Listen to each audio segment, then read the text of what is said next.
The mind builds an audience out of nothing and then performs for it anyway.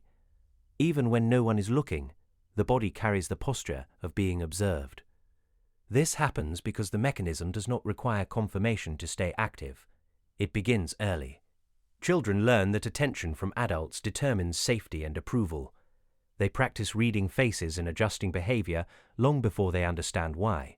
The habit settles into the nervous system as a default setting rather than a conscious choice. In daily life, the pattern shows up in small refusals. Someone rehearses a sentence 3 times before saying it in a meeting. Another person chooses clothes based on how they might appear to strangers who will never remember the choice. These decisions accumulate without anyone noticing the extra weight they add to ordinary moments. The cost appears in what never gets attempted.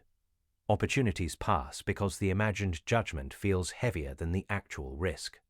Relationships stay thinner because vulnerability requires accepting that most people are not tracking your performance closely enough to punish or reward it. The person remains slightly hidden even when alone. Awareness rarely removes the mechanism. Someone can understand the spotlight effect and still feel the heat of it when walking into a room.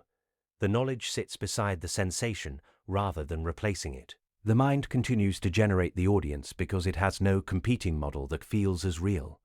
You are already measuring how this applies to you while reading these words. That measurement is the pattern protecting itself. What remains interesting is how little evidence the system needs. A single glance from across the room can sustain hours of internal adjustment. The absence of glances does not cancel the adjustment. The mind prefers the possibility of observation over the confirmation of indifference because the latter offers no script to follow. I am Draven. The pattern continues. It always does. Follow. The patterns do not stop here.